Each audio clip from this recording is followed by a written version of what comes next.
Programme मध्य मुकाबले में खुशामदीद। मैं हूं रबिया एहसन और मेरे साथ मौजूद है रऊफ क्लास्ट्रा। और आज के प्रोग्राम में जिन टॉपिक्स में हम बात करेंगे उसमें सबसे पहले मईशत बहाली challenge, army chief general Asim Munir की कराची लाहौर के बड़े बिजनेसमैन से अहम मुलाकातें। इलेक्शन से पहले मीसा के मईशत, बिजनेसमैन ने मुतालबा रख दिया। करप्शन, स्मगलिंग, डॉलर्स माफिया को जकड़ने का अज़्म कर लिया गया। सरमायाकारी प्लान पर भी तेजी से अमल का फैसला। क्या कारोबारी तबका मौजूदा हालात में सरमायाकारी करेगा? चीफ की मुलाकातों में क्या तय पाया? दूसरी तरफ अफगान करेंसी मजबूत, वर्ल्ड बैंक का दावा, जबकि अफगान हुकूमत ने अपने शहरियों को पाकिस्तान सफर न करने की एडवाइजरी जारी कर दी। क्यों की ये एडवाइजरी जारी, इसके ऊपर बात करेंगे। इसके अलावा बात करेंगे सदारती मुद्दत मुकम्मल होने से चंद रोज पहले सदर आरिफ अलवी से आर्मी चीफ, इंटेलिजेंस चीफ की ऐवान सदर में गैर मामूली मुलाकात। इलेक्शन तारीख, आर्मी सीक्रेट एक्ट के हवाले से अहम फैसलों पर बातचीत की बाज़गश्त। मुलाकात का एजेंडा क्या था? क्या आरिफ अलवी 8 सितंबर के बाद भी ऐवान सदर के मकीन रहेंगे? दूसरी तरफ अमरीकी सफीर की मरियम नवाज से अहम मुलाकात। अहम तफसीलात इस हवाले से आपके साथ शेयर करेंगे। इसके अलावा बात करेंगे हुकूमत बिजली बिलों में रिलीफ के लिए IMF को राजी करने में अब तक नाकाम। चीनी माफिया ने भी मसनूई बहरान पैदा करके कीमत की डबल सेंचुरी पार कर ली। नून लीग पीपल्स पार्टी के चीनी महंगी होने के हवाले से एक दूसरे पर इल्जामात, असल जिम्मेदार कौन? इन तमाम मौजूआत पर बात करेंगे। हमारे साथ बात करने के लिए काशिफ अनवर, सदर Lahore chamber of commerce and industry मौजूद है, उनको वेलकम करेंगे। अस्सलाम वालेकुम काशिफ अनवर साहब। जी वालेकुम अस्सलाम। अच्छा काशिफ साहब, सबसे पहले तो ये बताइए कि आर्मी चीफ की मुलाकात हुई है बिजनेस कम्युनिटी से। ये मुलाकात, इस मुलाकात में क्या हुआ? और उससे पहले जो अहम बात है, ये बताइए कि मुलाकात किसकी कॉल थी? आप लोगों की कॉल थी या आर्मी चीफ की तरफ से बुलाया गया? नहीं, ये जो कॉल थी ये आर्मी चीफ की तरफ से या चीफ मिनिस्टर साहब ने इसको अरेंज करवाया था। और हमें तो मैसेज आया कि इस तरह मिलना है chief of the army staff के साथ। तो बज़ाहिर तो अब यही लग रहा है कि chief of the army staff मिलना चाह रहे हैं, क्योंकि एक रोज पहले वो कराची के ताजरों से और कराची चैम्बर के लोगों से भी मिले थे। जी ठीक है, क्या हुआ इस मुलाकात में काशिफ अनवर साहब, ये बताइए। देखिए, इस मुलाकात में chief of the army staff ने बिजनेस कम्युनिटी से उनके इश्यूज को सुना। और तब तक सुना जब तक बिजनेस कम्युनिटी उनसे बात करना चाह रही थी। और उन्होंने हर उस इशू को सुना जो हमारी जिस पे हम तमाम बिजनेस कम्युनिटी उन इश्यूज को रेज करती थी और उन इश्यूज को रिजॉल्व नहीं किया जाता था। तो हमने तमाम उन इश्यूज को डिस्कस किया, हत्ता कि स्मगलिंग भी, करप्शन भी, ब्यूरोक्रेसी, सोलर, IPP, होर्डिंग, हर आप किसी भी ऐसे इशू को जिससे पाकिस्तान की इकोनॉमी हर्ट होती है उसको सुना, उसको नोट किया। और जो chief of the army staff के सेंटिमेंट्स थे वो यही थे कि इस वक्त इकोनॉमी को बूस्ट देना है, और जब तक इकोनॉमी को बूस्ट नहीं देंगे तब तक हम आगे नहीं चल सकते। जी, बहुत शुक्रिया काशिफ साहब आपका, आपने ज्वाइन किया सर। We are grateful. बड़ी अहम मीटिंग थी जैसे आप इसमें बता रहे हैं सर। तो कुछ इश्यूज हमें बताएंगे कुछ तफसील के साथ जो आप लोगों ने रेज़ किए और आर्मी चीफ साहब ने उनका क्या जवाब दिया सर आपको? कुछ तो जर्नल आपने अभी बात की है, कुछ डिटेल में जाए। 5 घंटे आपकी बताया कि मुलाकात आखिर रही है और आप लोग मतलब जब तक आप लोगों ने ये बात करनी बंद नहीं की, चीफ आपको सुनते रहे हैं या जवाब देते रहे। सो मेरा ख्याल लोग थोड़ा सा जानने चाहेंगे कि बड़ी इंटरेस्टिंग, बड़ी इंपॉर्टेंट मीटिंग थी जिसपे इस मुल्क के मेरा ख्याल है कुछ बड़े फैसले किए गए हैं। सो अगर थोड़ी सी इसकी डिटेल्स फर्दर बचा सके। मैं वो जरूर इश्यूज हाईलाइट करना चाहूंगा जो मैंने उनसे रेज किए सर। जिसमें सबसे पहले इंटर बैंक और हुंडी के रेट को मैंने उनके साथ रेज किया कि तब तक इस मुल्क के अंदर हमारे डॉलर्स नहीं आएंगे, हमारा जो है बेहतर नहीं होगा जब तक कैश फ्लोज फॉरेन करेंसी के, जब तक आप इस डिफरेंस को बेहतर नहीं करेंगे। उसके बाद उन्होंने अपनी स्पीच में क्योंकि टास्क फोर्सेस का जिक्र किया था कि हमने बहुत से टास्क फोर्स बना दिए और उन्होंने काम भी करना शुरू कर दिया है, तो मैंने उन्हीं की बात से ये वहां पर एक प्रपोजल दी कि एक टास्क फोर्स बिजनेस कम्युनिटी के साथ भी बनाई जाए ताकि उनके इश्यूज जो हम इससे पहले मिनिस्ट्रीज को और डिपार्टमेंट्स को भेजते हैं और जो इश्यूज नहीं उठाए जाते उन इश्यूज को कलेक्ट किया जाए। तीसरा कि इस तरह के इंटरेक्टिव सेशंस और किए जाएं। और एक और इम्पोर्टेंट पॉइंट कि ग्रे इकोनॉमी का जो हिस्सा है, क्योंकि चीफ ऑफ द आर्मी साहब ने अपनी इनिशियल तकरीर में ये कहा था कि 2 से 3 टाइम्स बड़ी है हमारी ग्रे इकोनॉमी।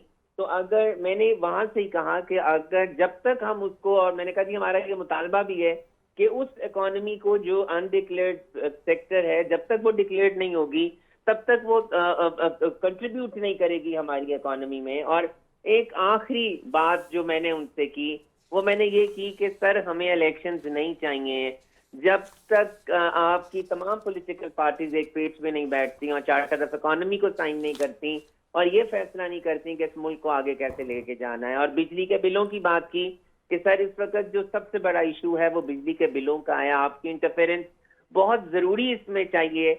आप इसमें सेल्स टैक्स और इनकम टैक्स के रेट्स को भी कम कर सकते हैं और आप जो टैक्सेस हैं उसको आगे सर्दियों में भी ले जा सकते हैं क्योंकि सर्दियों में बिजली का बिल कम आता है, तो इसलिए इनको ये किया जाए।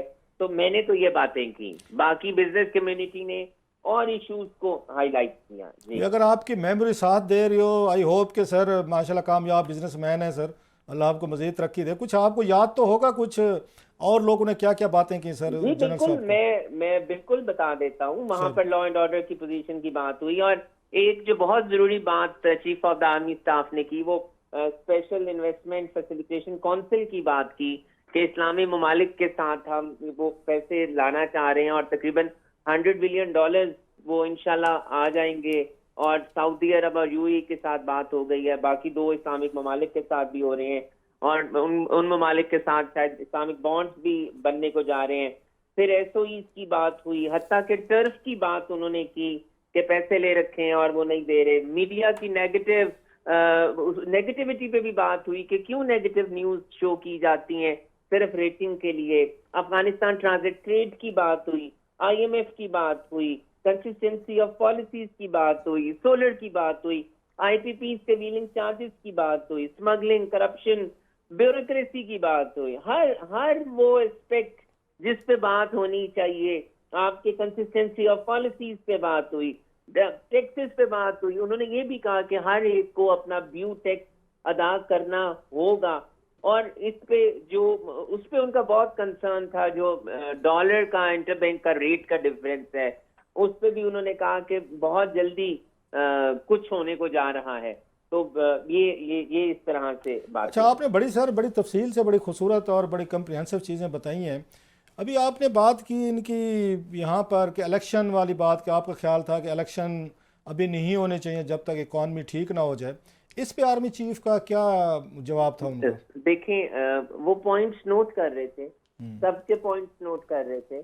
उन्होंने इस पे कोई इजहार नहीं किया लेकिन उन्होंने पॉइंट्स नोट किए, हर एक के पॉइंट नोट किए। अब ये उनकी प्रायोरिटी लिस्ट में है। अल्टीमेटली मैं लाहौर चैम्बर का अगर प्रेसिडेंट हूँ तो मेरी भी एक प्रायोरिटी है कि मैंने उन इश्यूज को अपनी किस प्रायोरिटी लिस्ट के तहत उसको देखना है। तो अब उनकी क्या प्रायोरिटी है, गवर्नमेंट की क्या प्रायोरिटी है कि किस तरह से लेके चलना है, इसका बेहतर जवाब तो वही दे सकते हैं। लेकिन इस वक्त उन्होंने कल हमारे सामने इसका कोई जवाब नहीं दिया। अच्छा सर, आपने एक बात की अभी मीडिया नेगेटिविटी की कि मीडिया नेगेटिविटी बहुत ज़्यादा है, लोगों में डिसअपॉइंटमेंट आती है, लोगों को फ्रस्ट्रेट करते हैं, महंगाई की बात करते हैं, दीगर इश्यूज़ पे करते हैं जिससे लोग या सोसाइटी ओवरऑल। अब आपने जो इश्यूज़ उठाए हैं, अल्टीमेटली अगर मीडिया इन इश्यूज़ को हाईलाइट नहीं करेगा, लोगों के बिजली के बिल जाएंगे, लोगों को लॉ एंड ऑर्डर के मसले, स्ट्रीट क्राइम बढ़ेगा, यहाँ पे बड़ी बड़ी करप्शन होंगे, स्कैंडल्स आएंगे, तो मीडिया तो रिपोर्ट करेगा। मतलब आपने जो सारे इतने बड़े खूबसूरत इश्यूज़ उठाए हैं 8-10 जो आप खुद बता रहे हैं, अगर मीडिया इनको नहीं रिपोर्ट करेगा तो फिर पॉजिटिविटी होगी कि रिपोर्ट ना करे। तो व्हाट शुड मीडिया डू के मीडिया क्या करे? लोगों के मसले अगर सर लोगों के मसले नहीं उठाता, सॉरी सर थोड़ी इसमें बात, अगर लोगों के मसले नहीं उठाता तो लोग हमें पड़ जाते हैं, अब लिफाफे हैं, बिक गए हैं, डर गए हैं, आप हमारी बात नहीं करते, आप हुकूमत, मतलब वो लोग हमारे पड़ जाते हैं, वो कहते हैं जी आप तो हमारी बात नहीं करते, आप किस तरह का मीडिया है? अगर हम बात करें तो एस्टेब्लिशमेंट हो या हुकूमतें वो हमें पड़ जाती हैं। हम तो सैंडविच बन गए सर, मतलब ना बात करें लोगों की तो लोगों से गालियां खाएं, अगर बात करें तो हुकूमतों से डंडे खाएं सर। तो कामरान भाई हमें गाइड करें, where should we go, what should we report and how we report? Sir ji मैं जवाब दूं? सर जी सर आपसे पूछ रहा था सर। जी देखें, बात यह है कि जब बोतल में ग्लास पानी आधा हो तो ये आपकी मर्जी है, आप उसे आधा भरा हुआ कहें या आधा खाली कहें।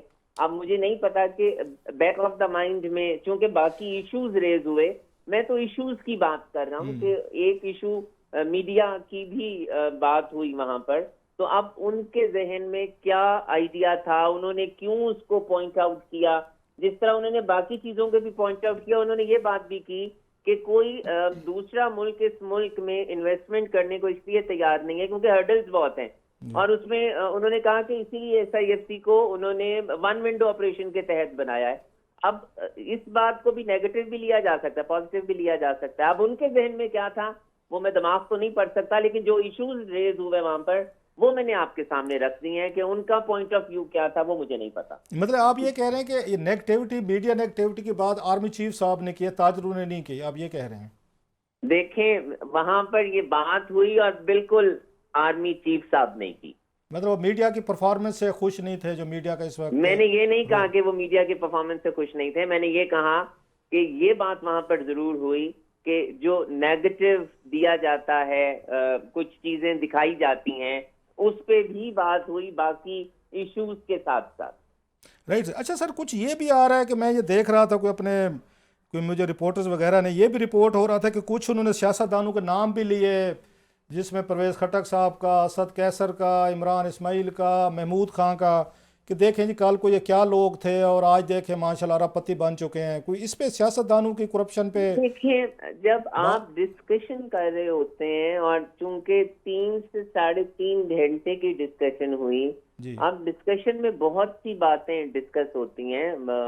अगर उन्होंने, मुझे याद नहीं पड़ता, अगर ड्यूरिंग द डिस्कशन जिस रिपोर्टर ने भी आपको ये दिया है आप उसी से इस सिलसिले में और खबर ले लीजिए। नहीं, मेरा ख्याल था, मैंने कहा क्योंकि आप मौजूद थे कि अगर ये बात हुई, क्योंकि वो एक टीवी एंकर हैं वो कह रहे थे, सो मैं उनको कोट करके कह रहा हूँ, आप क्योंकि मौजूद थे। इश्यूज पे बात हुई, मैं आप बार बार कह रहा हूँ, बहुत से इश्यूज पे बात हुई और बिल्कुल उन्होंने बहुत से क्राइसिस की बात भी की, जिसमें जुडिशरी का crisis, political crisis, economic crisis, social crisis, legal crisis, इन पे भी बात हुई। तो अल्टीमेटली जब आप डिस्कशन कर रहे होते हैं और खुल के डिस्कशन कर रहे होते हैं और दोनों एंड्स आपस में इजहार कर रहे होते हैं, जिस तरह हमने भी बिजनेस कम्युनिटी ने बहुत सी बातों का किया, यहाँ तक भी बात हुई।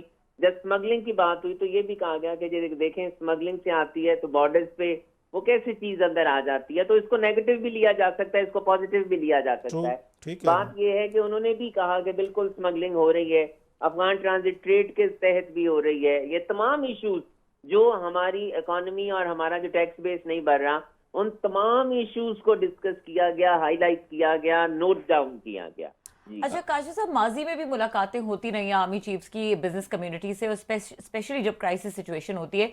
ये बताएं कि इस मुलाकात को आप किस तरह से देखते हैं, अगर आप थोड़ा सा इसको प्रैक्टिकल पॉइंट ऑफ व्यू से देखें? कोई वर्किंग प्लान इन प्लेस है या ये सिर्फ बिजनेस कम्युनिटी का एतमाद बहाल करने के लिए कैंडिड डिस्कशन हुई है? देखिए मेरी किसी भी आर्मी चीफ के साथ ये पहली मुलाकात थी और मैं इसको इतना रिलैक्स्ड मुलाकात नहीं समझ रहा था और मेरा ख्याल नहीं था कि सबको इतना ही पॉइंट ऑफ इतना फ्लोर दिया जाएगा अपनी बात को करने का और पूरी बात को करने का, और कि हर बात सुनी भी जाएगी। वहां पर बहुत जो माहौल था बहुत रिलैक्स था। तो मैं समझता हूँ, देखें आप अगर डिस्कशन करने के बाद कोई एक्शन नहीं लेंगे तो आपकी इकोनॉमी इंप्रूव नहीं करेगी। आपका डॉलर आज ही में एक रोज में ही आपका जो स्टॉक मार्केट है और जो आपका इंटरबैंक का रेट है उसने पॉजिटिविटी दिखानी शुरू कर दी है। और मैं ये समझता हूँ और मुझे जो नजर आ रहा है कि बहुत जल्दी कुछ एक्शंस लिए जा रहे हैं जिसकी वजह से जो मसाइल बहुत बड़े बड़े हैं वो हल होने की तरफ चले जाएंगे। अच्छा, कोई खान साहब के हवाले से भी कोई बात हुई? क्योंकि साहब ज़रा एक पॉलिटिकल फैक्टर हैं, बाज़ उनके हामी कहते हैं कि खान साहब को जेल में डालने से करने से डिस्टेबलाइजेशन हुई है, बाज़ कहते हैं कि नहीं, कि खान साहब जब बाहर थे ज़्यादा पॉलिटिकल पोलराइजेशन थी। कोई खान साहब का इशू किसी ने रेज किया डिस्कशन में, कोई आया कहीं पे?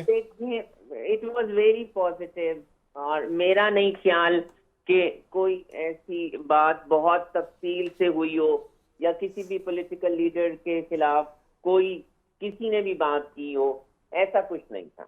ऐसा कुछ नहीं। अच्छा सर, एक और चीज़ देखने में ये है कि बिजनेसमैन मिलते हैं, जैसे अभी रबिया ने कहा, आर्मी चीफ से, स्पेशली जनरल बाजवा साहब से तो बहुत ज़्यादा मिलते थे, हर दूसरे तीसरे हफ्ते मुलाकात हो रही होती, वज़ीर भी बुलाए जाते थे और सजेशंस भी होती थी, एक आध दिन बाद फिर होती थी, बात ख़त्म हो जाती थी सारी चीज़ें। अब उसमें देखने में एक एक इल्ज़ाम ये भी लगता है हमारे बिजनेसमैन कुछ दोस्तों पे जो एक्सपोर्टर हैं, जिनका काम है कि एक्सपोर्ट बढ़ाएं, डॉलर लाएं, कंसेशन भी मिलती हैं, उन्होंने हाउसिंग सोसाइटीज़ खोल रही हैं, एक्सपोर्ट का काम छोड़ के, या साथ साथ में उन्होंने प्लाट बेचने भी शुरू कर दिए हैं, वो हाउसिंग सोसाइटीज़ भी खोल के बैठे हुए हैं। इसको आप कैसे देखते हैं कि जो एक्सपोर्टर थे, जिनका काम था कि वो डॉलर लाएं हमारे लिए, वो यहाँ पे फाइलें बेच रहे हैं, प्लाट बेच रहे हैं सर, वो आपस में बैठ के बिजनेस कर रहे हैं। तो ये भी तो उस पर ज़रा बिजनेसमैनों पे ये बात भी तो आती है कि जो करने वाला काम है, जिसकी स्पेशलाइज फील्ड है, वो छोड़ के वो इधर वो शॉर्ट टर्म पैसा कमाने पे आ गए, रुपीज़ कमाने में आ गए हैं सर। देखें, इस बात को भी देखना होगा कि ये ऐसा क्यों हुआ। अल्टीमेटली आप इस वक्त जो 22% पे इंटरेस्ट रेट है और किसी भी बिजनेसमैन को 25% से कम पे लोन नहीं मिलता, आपका 35% पे इन्फ्लेशन है, 22% पे आपका सेल्स टैक्स है, डिवेल्युएशन जो है आपका कितने टाइम्स बढ़ चुका है। तो ये भी तो देखे ना कि क्या बिजनेस कम्युनिटी इन हालात में क्या अपने बिजनेसेस को चला सकती है। 100% कैश मार्जिन पे था, इस वक्त भी आप एलसीज हम खोल नहीं सक रहे थे। आज भी मेरी बहुत सी ऐसी बिजनेस कम्युनिटी है, being the president of Lahore chamber, जिनकी 4-4, 5-5 हजार डॉलर की कंसाइनमेंट्स क्लियर नहीं हो रही। बहुत से लोगों ने अपनी कंसाइनमेंट्स को इसलिए रोक दिया है कि उनके डैमेजेस, डिटेंशन और पोर्ट चार्जेस जो है वो actual value of the consignment से बढ़ चुके हैं। तो देखिए, जिस लहज पे आए तो अल्टीमेटली कहीं तो फिर करना था। मैं उन्हें सपोर्ट नहीं कर रहा जी। लेकिन अगर आप बिजनेसमैन को ड्यू उसको नहीं देंगे, एटमॉस्फेयर ड्यू उसको तमाम चीजें प्रोवाइड नहीं करेंगी, तो अल्टीमेटली या तो वो बंद कर जाएगा या वो शिफ्ट कर जाएगा। अब ये एक सवाल भी तो है यहाँ पर कि आपके मुल्क से क्यों इंडस्ट्री निकल के बांग्लादेश चली गई, टेक्सटाइल क्यों चली गई? इस सवाल का जवाब लेना भी तो बहुत जरूरी है। आपकी जो इंडस्ट्री बंद हो गई है, आपके जो आपका 8 लाख पाकिस्तानी जो इस मुल्क से निकल गया है, क्यों निकल गया है, ये भी तो एक सवाल करने वाला है। आपकी फैक्ट्रियां बंद हो गई हैं, आपकी बेरोजगारी हो गई है, इन इश्यूज को भी तो देखना है। क्या इसके जिम्मेदार हम हैं? इसके जिम्मेदार हम तो नहीं है। ये पॉलिसीज हमने तो असेंबलीज में बैठ के नहीं बनाई है। तो इन इश्यूज को भी तो देखना है। जब आप एटमॉस्फेयर, जब आप सही बिजनेस कम्युनिटी को वो एटमॉस्फेयर देंगे कि वो यहाँ पर, जब आपके लोकल इन्वेस्टर की अपनी इन्वेस्टमेंट महफूज नहीं होगी, तो फिर आप क्या करेंगे? अच्छा तो काशिफ साहब, देखिए, इन हमें द मैं गिवन फिर ये सर्कमस्टांसेस, कहता हूँ कि मैं as a president Lahore chamber बहुत पुरुमीद हूँ और पता चल जाएगा। देखें, अगर 1-1.5 महीने के अंदर, अगर दिसंबर तक कोई इन मीटिंग्स के बाद अगर कोई एक्शन नहीं लिया जाता, फिर तो ये वैसा ही होगा कि मीटिंग्स हुई, खाया पिया और बात खत्म हो गई। लेकिन अगर एक्शन हो जाता है और अगर आपका यहाँ तक बात हुई कि जो ब्लीडिंग, उन्होंने ब्लीडिंग का लफ्ज किया, bleeding of dollars to Afghanistan, तो जब इसने मैक्रो और माइक्रो लेवल पे इश्यूज को डिस्कस किया गया, नहीं, तो मैं ब्लीडिंग दोबारा समझता हूं प्लीज कि जरा। इसका कोई ना कोई पॉजिटिव आउटकम जरूर निकलेगा। अच्छा, इंशाअल्लाह। ब्लीडिंग ऑफ अफगानिस्तान को जरा प्लीज दोबारा बताएंगे कि क्या उन्होंने कहा चीफ साहब ने? देखें, हमारी स्मगलिंग की भी बात हुई है। देखें, बातें बिजनेस कम्युनिटी की तरफ से भी हुई है, उनकी तरफ से भी हुई है। हमारी कल की मीटिंग में हमारी स्मगलिंग हो रही है, उसका भी जिक्र हुआ है। ईरान के साथ स्मगलिंग, अफगानिस्तान के साथ स्मगलिंग, ब्लीडिंग ऑफ डॉलर्स, इन तमाम इश्यूज को डिस्कस किया गया है कल वहां पर। अच्छा ये बताइए काशिफ साहब कि ये इन द गिवन सर्कमस्टांसेस जो आप बात कर रहे हैं, तो इन्वेस्टमेंट जो है वो तो बहुत एक क्रिटिकल सिनेरियो लग रहा है कि कोई नई इन्वेस्टमेंट आए। 100 अरब डॉलर की इन्वेस्टमेंट की बात हो रही है। एक स्पेशल इनिशिएटिव सेल भी बनाया गया है, तो क्या लगता है इसके ऊपर वर्किंग स्टार्ट हो चुकी है? अगर हो चुकी है तो किस हद तक हो चुकी है, और ये पॉसिबल है? कितने इसके वर्क करने के प्लान, इम्कानात कितने हैं? देखें, बिल्कुल पॉसिबल है। ऑलवेज बी ऑप्टिमिस्टिक, और हमें हमेशा अल्लाह ताला से अच्छे की उम्मीद रखनी चाहिए है।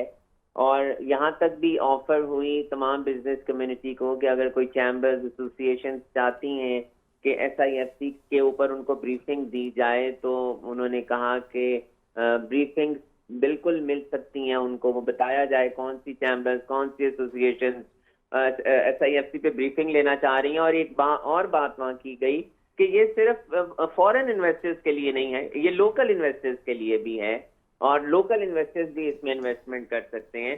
तो देखिए, अभी गिव टाइम, हमें वक्त देना है, देखना है कि किस तरफ हालात आगे जाते हैं नियर फ्यूचर में। अगर आप मुझसे मेरा जाती सवाल पूछें, मैं जाती तौर पे बहुत होपफुल हूँ, और मुझे बहुत उम्मीद की किरण नजर आई है कि वो तमाम इश्यूज जो हम चाहते थे कि जिनको रेज किया जाए, जिनका कोई ना कोई सोल्यूशन निकले, हम जब तमाम बिजनेस कम्युनिटी के लोग बैठते थे, हम जब चैम्बर्स बैठते थे और जिन इश्यूज को डिस्कस करते थे, उन तमाम इश्यूज के ऊपर बात हुई है। जी अच्छा काशिफ साहब, आपने बड़ा तफसील से वेरी कम्प्रीहेंसिवली एक एक इशू को टच किया सर।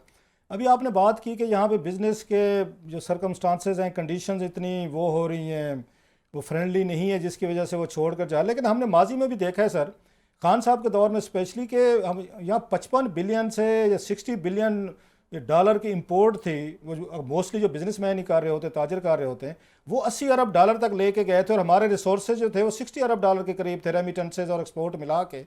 तो अब समझते नहीं है कि हमारा जब ये बिजनेसमैन, या जिसमें बहुत सारे कहे गए कि ऐसे गैर ज़रूरी मशीनरी भी मंगवाई गई, या सेनेट की फिनांस कमेटी में इंकशाफात किए गए कि 3 बिलियन डॉलर के करीब कर्जा दिया गया था 0% पे, जिसमें उन्होंने आगे वो मशीनरी भी मंगवा ली, गाड़ियाँ मंगवा ली, लग्जरी गाड़ियाँ, बड़े बड़े उन्होंने आके इंपोर्ट कर ली चीज़ें। तो आपका जो चेंबर है, या आप लोग सारे बड़े जो लोग बैठे हैं देख रहे होते हैं, आपको ये एहसास नहीं हो रहा होता है कि हमारे पास डॉलर नहीं है, चीज़ें नहीं है, और हम LC खोल रहे हैं महंगी, और इसमें लग्जरी गाड़ीज आ रही हैं चाइना से, जैसे MG मंगवा लिया हमने, और बड़ी पूरी दुनिया से गाड़ियाँ आ गई, और जैसे मैंने कहा 80 अरब डॉलर तक तो इंपोर्ट चली गई। तो इंपोर्ट अगर इतनी हम करते हैं तो उसके मुकाबले में एक्सपोर्ट तो हमारी आधी रह जाती है सर, आधी है। तो ये कैसे ये सिस्टम, मतलब again it can work. 30 billion dollar की हमारी एक्सपोर्ट है, 80 अरब डॉलर की हम चीज़ें दुनिया से खरीद लेते हैं, 30 अरब की बेचते हैं। देखें, आप बिल्कुल ठीक कह रहे हैं, और हम भी हर प्लेटफॉर्म पे यही बात करते हैं कि हमें अपनी एक्सपोर्ट्स को बढ़ाना है, हमें अपनी इंपोर्ट्स को कम करना है, इंपोर्ट सब्स्टिट्यूशन को बढ़ाना है, लोकल इंडस्ट्री को बढ़ाना है, इंडस्ट्रियलाइजेशन को बढ़ाना है। लेकिन बात यह है कि क्या इन मौजूदा हालात में या आफ्टर कोविड क्या ये पॉसिबल हुआ?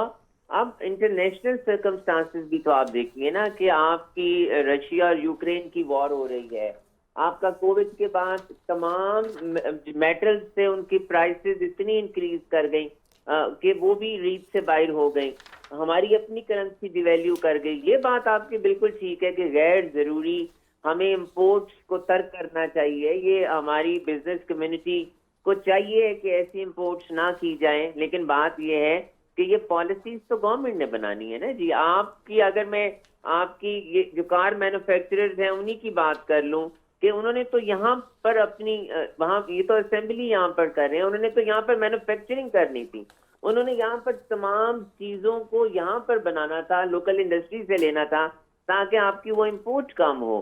तो देखें, ये तो पॉलिसीज का फुकदान रहा, क्यों रहा। लेकिन फिर बात है कि अगर हमने अपने पास्ट को डिस्कस करना है तो फिर हम प्रेजेंट और फ्यूचर में नहीं जा सकेंगे। Why don't we look at the future, कि अगर आज ये एक ऐसा मौका हमें मिला है, अगर हम फ्यूचर को करेक्ट कर सकते हैं।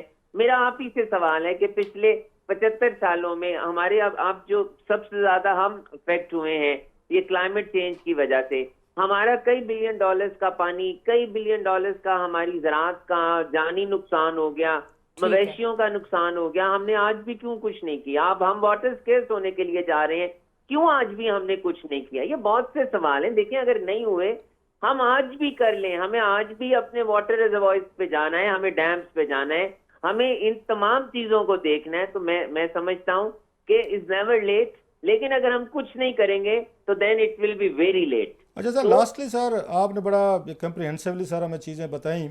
लास्टली के जब मुझे याद पड़ता है 2013 में डॉलर 90-95 रुपए के करीब था, उस वक्त हमारी जो एक्सपोर्ट ने टच किया था 26 बिलियन डॉलर्स, जो मैक्सिमम था उस वक्त।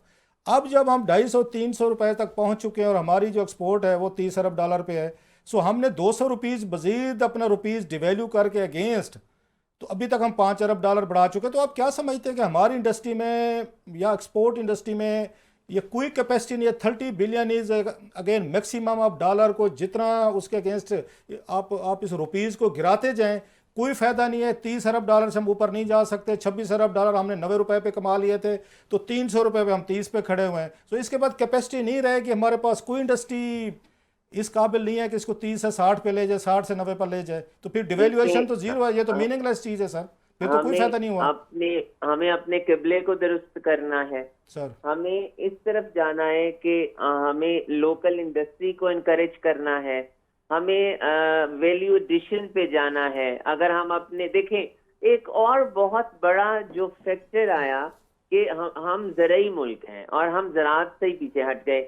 हमें हमारी लोकल आपकी जो टेक्सटाइल सेक्टर है उसको 15 मिलियन बेल चाहिए। हमारी लोकल प्रोडक्शन यहाँ पर जो कॉटन की थी वो 5 मिलियन बेल हो गई। हमारी बाकी तमाम भी जो ज़राई अजनास थी वो कम हो गई।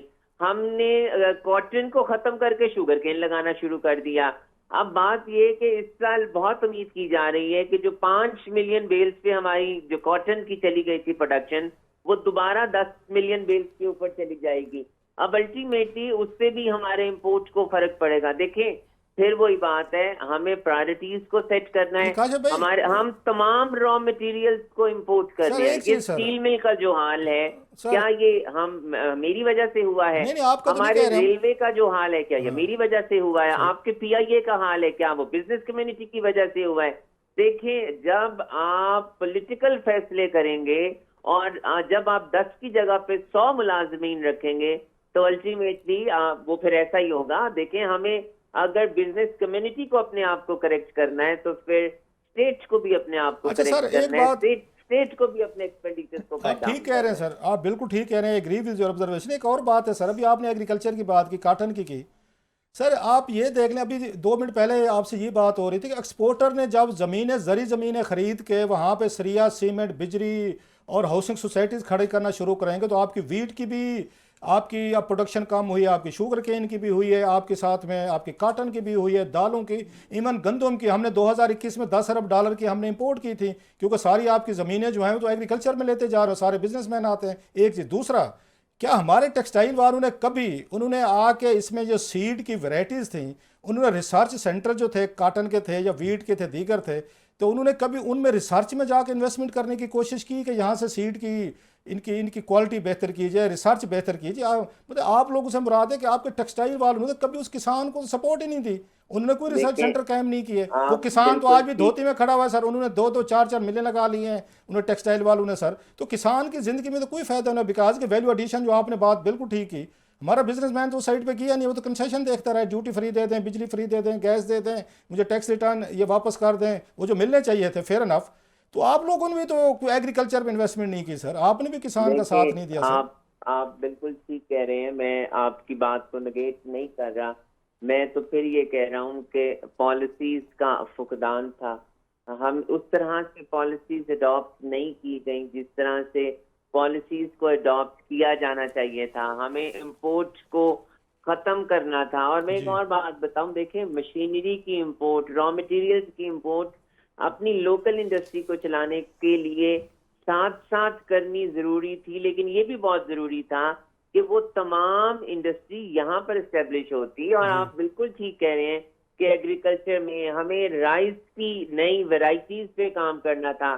हमारी जो पर एकड़ यील्ड है हमें उसको बढ़ाने के लिए काम करना था। लेकिन ये फैसले तो स्टेट के करने के हैं। ये फैसले बिल्कुल ठीक है कि जो प्राइवेट सेक्टर है, जो एसोसिएशंस हैं, उनके करने के भी हैं, उन्हें 7 कदम बढ़ाना था। लेकिन अगर नहीं बढ़ा तो क्या हमने उसी पुराने माजी की यादों को रोना है या हमने आगे भी चलना है? तो मैं समझता हूँ कि जो हमें अपने माजी से सीखना चाहिए और जो गलतियां हो गई उन गलतियों को आगे नहीं दोहराना चाहिए। बहुत शुक्रिया आपका काशिफ साहब, आपने बड़ा तफसील से। बहुत शुक्रिया काशिफ अनवर साहब हमारे साथ मौजूद थे और बड़ी डिटेल से उन्होंने गुफ्तगू की। और यहाँ पे वक्त हुआ ब्रेक का। ब्रेक के बाद हमारे साथ मौजूद होंगे हाफिज ताहिर खलील साहब, सीनियर सहाफ़ी हैं, और एक और अहम मुलाकात है जिसके बारे में उनसे बात करेंगे। ये मुलाकात कैसे हुई, सदर आरिफ अलवी की मुलाकात है जो आर्मी चीफ के साथ और DGISI के साथ है, उसके बारे में बात करेंगे। हमारे साथ मौजूद होंगे हाफिज साहब। ब्रेक के बाद हमारे साथ रहिए।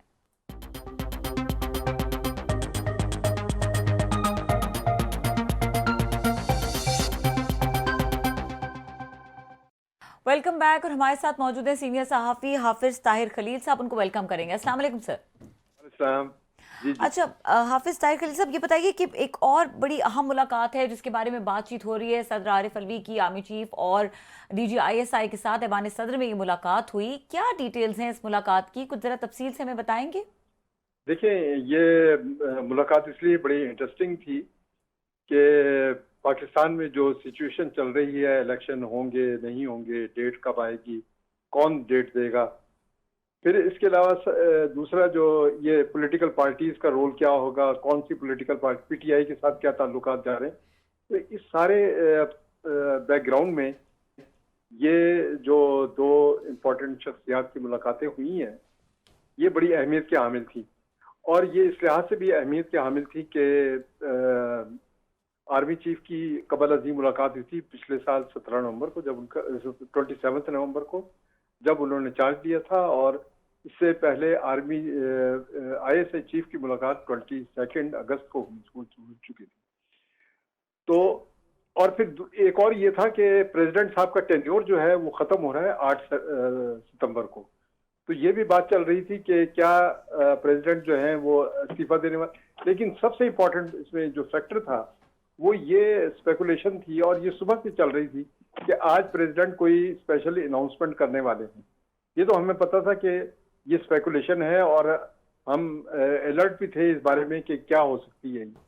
तो पता ही चला था कि प्रेसिडेंट जो है कोई इलेक्शन की डेट अनाउंस करने वाले हैं, और उन्होंने जो मुशावरत करनी थी लॉ मिनिस्ट्री से, चीफ इलेक्शन कमिश्नर से, वो कंप्लीट कर ली है और अपना एक जहन बना लिया है। और बात ये चल रही थी कि अगर प्रेसिडेंट अनाउंस करते हैं डेट को और उसके बाद जो है वो चले जाते हैं तो एक कंफ्यूजन पैदा हो जाएगा। इलेक्शन कमीशन भी तैयार था और उसने भी डेट अनाउंस करने के लिए कहा था कि वो डेट अनाउंस करेगा। उसने जो उनका हल्का बंदियों का शेड्यूल था उसको शॉर्ट किया था, और वो 15 दिन का उसका हल्का बंदियों का शेड्यूल शॉर्ट हो गया था। तो ये एक कशमकश चल रही थी पॉलिटिकल सीन में। तो इसमें ये जो मुलाकात हुई, तो उसके बाद जाहिर है कि 3 बड़ों की मुलाकात थी, और इसमें क्या हुआ किसी को कुछ पता नहीं है।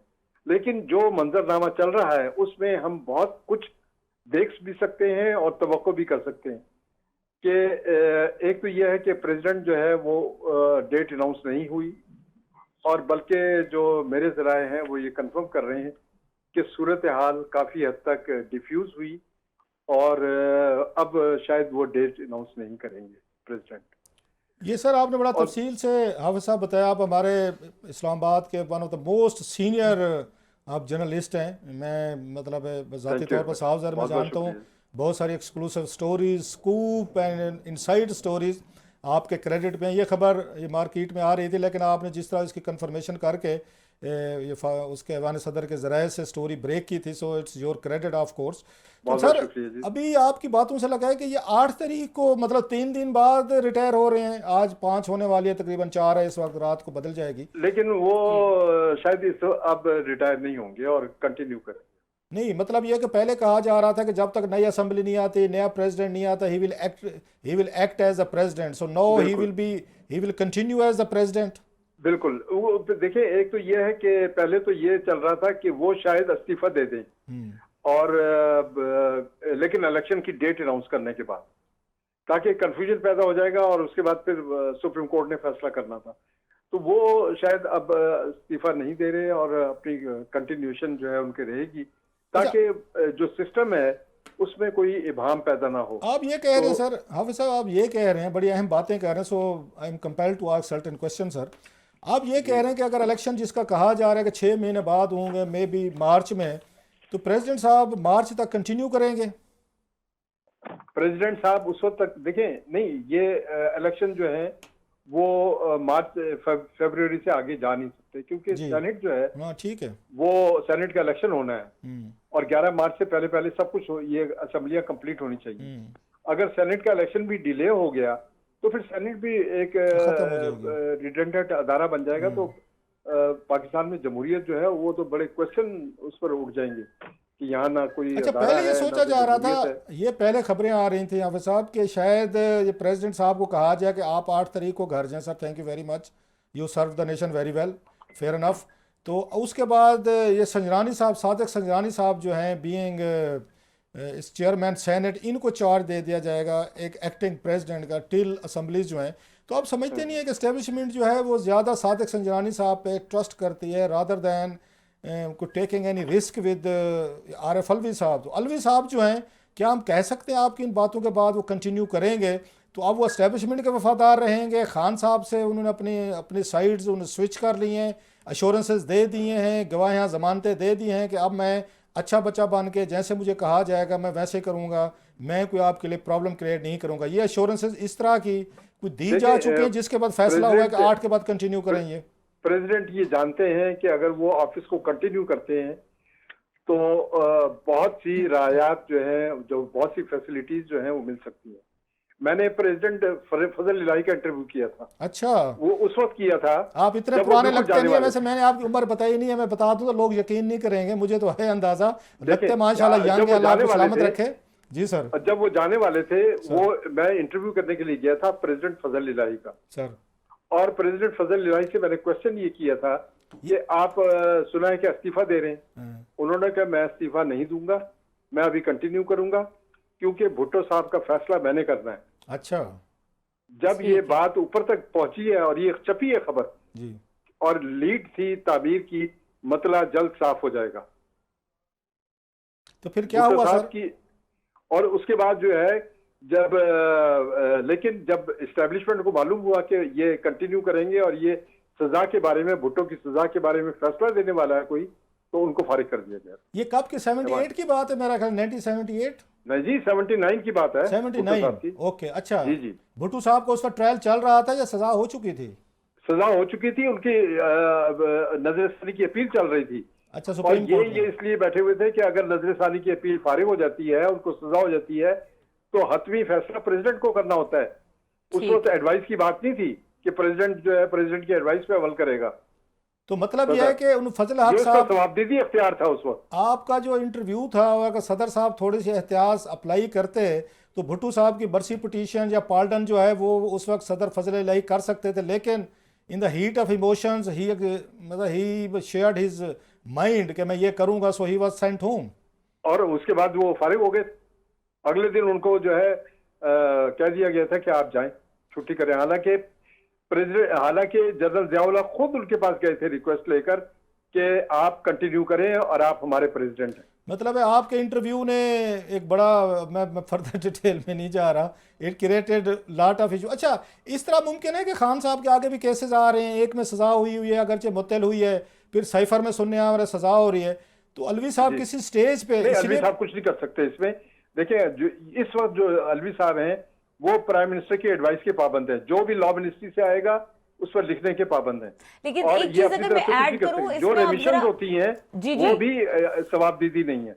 अच्छा, वो लॉ मिनिस्ट्री से आती हैं जी। इसमें एक चीज अगर ऐड करें, हमारे ही प्रोग्राम में इसाक अकवानी साहब ने एक जिक्र किया था, क्लास साहब अगर आपको याद हो, उन्होंने कहा था सदर की मुलाकात हुई है एक्स आर्मी चीफ से, and at that point in time वो कुछ कोशिशें कर रहे थे डील कराने की। तो अगर थोड़ा सा कॉन्टेक्स्ट देखें तो उनका है इस तरह का बैकग्राउंड, दोबारा भी ऐसी बात कर सकते हैं? इमरान खान की मुलाकात कर रही थी जो आर्मी चीफ से, ये तो खबरें चल रही हैं कि डील की बातें, आज भी एक किसी अखबार की लीड है कि डील की बातें तो चल रही हैं। और लेकिन खान साहब ने जो रिसेंट मुलाकात की है अपने लॉयर्स की टीम से और अपनी कानूनी टीम से, उसमें उसने कह दिया कि मैं कोई बाहर नहीं जाऊंगा और डील की बातें बेबुनियाद। वैसे हाफिज साहब आप तो खैर मतलब मोर देन 50 ईयर्स से रिपोर्टिंग कर रहे हैं, 50 ईयर्स, हमें तो आपसे बहुत उस मामले जूनियर हैं।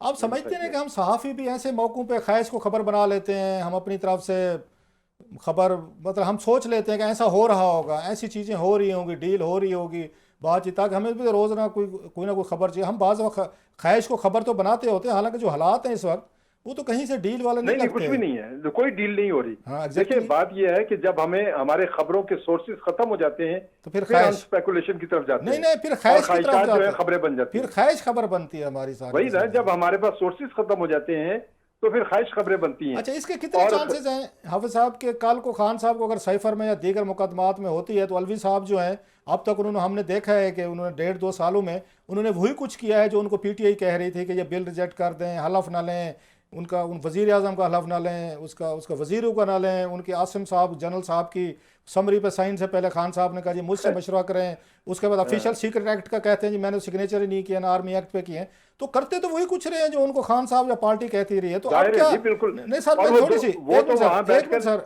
आप इस बात की क्या गारंटी है, एक मिनट सर, वो तो ऐवान सदर में बैठ के दोनों पार्टियों को खुश कर गए कि मैंने साइन नहीं किए। नहीं चले वो आखिरी उनको बात भी है खुश ना। किया, उधर भी खुश किया, दोनों पार्टियों को खुश किया उन्होंने। अब इस बात का क्या जवाब वो है कि कल को खान साहब को मुश्किल में पाकर, ऑफ कोर्स उनकी पार्टी के चेयरमैन है, is president because of him, तो कल के वो फिर कोई पार्डन भी कर सकते हैं, कोई मतलब इस तरह की चीज खान साहब को। नहीं लेकिन देखिए ना, प्रेसिडेंट जो है वो आज खुद कोई कार्रवाई, जब लगारी के साथ झगड़ा हो रहा था तो मैं आपको एक वाकया याद दिलाता हूँ सर। लगारी के साथ मियां नवाज शरीफ का झगड़ा हुआ तो मियां नवाज शरीफ ने एक ऑर्डर इशू किया। उन्होंने कहा कि लगारी उस वक्त जो है वो अपना ख्वाजा तारिक रहीम जो है लगारी साहब के दोस्त थे, वो बैठा करते थे वहाँ पे ऐवान सदर में। तो मियां साहब ने ऑर्डर ये इशू किया कि प्रेसिडेंट जो है वो प्रायर अपनी जो विजिटर्स की लिस्ट है वो अप्रूव करवाएंगे प्राइम मिनिस्टर हाउस से।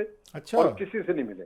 अच्छा जी, ये बातें हो रही ये प्राइम मिनिस्टर की एडवाइस थी उस वक्त, और लगारी साहब ने मानी की मीटिंग जो है नहीं होंगी जब तक वो लिस्ट ऑफ दी गेस्ट है वो अप्रूव नहीं करेगा प्राइम मिनिस्टर। आप ये कह रहे हैं जैसे फजल इलाही साहब का भुट्टो साहब के दौर में कहता था, एक लतीफ़ा मशहूर हो गया था कि रात को लिखा जाता था दीवारों पे कि फजल इलाही साहब को ऐवान सदर से रिहा करो, तो ऐसे लगारी साहब का केस चल रहा था कि उनको भी नवाज शरीफ साहब ने एक तरह का लीगली तौर पर उन्हें बाइंड कर दिया था कि एक तो नज़रबंदी चल रही थी कि आप किस बंदे से, क्योंकि ये नज़रबंदी के दिनों में होता है सर कि आपको दूसरा काम रहू साहब ये भी हुआ था कि प्रेसिडेंट हाउस का स्टाफ जो है उसको कर्टेल कर दिया था, वो बेशतर स्टाफ जो है वो कैबिनेट डिवीजन ने वापस बुला लिया। तीसरा काम ये हुआ था कि प्रेसिडेंट का जो बजट था उसको कर्टेल कर दिया गया था और प्रेसिडेंट जो है उसका तकरीबन 50% बजट जो है कर्टेल कर दिया गया था।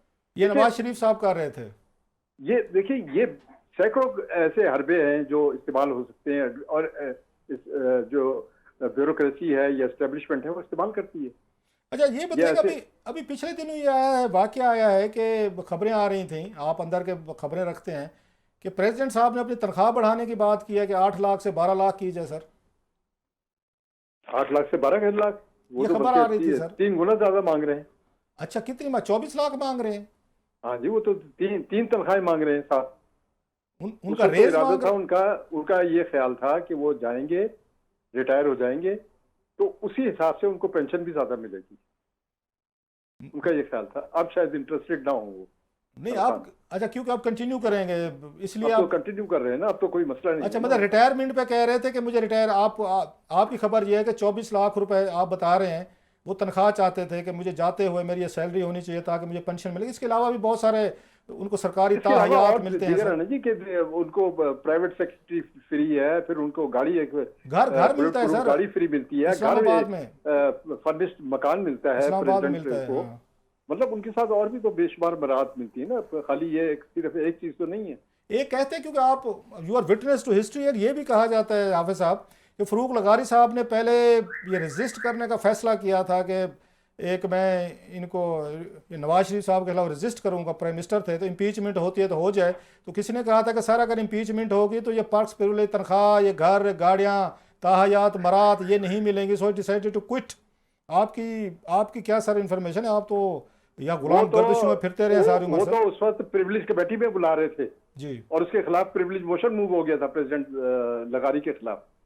और मेहदी साहब थे वो जो लाहौर के ये अपना जेलम के, वो चूंकि प्रिविलेज कमेटी के चेयरमैन थे तो उसने समन कर लिया था प्रेसिडेंट को, लेकिन वो तो नौबत नहीं आई कि फारिग कर दिया गया था।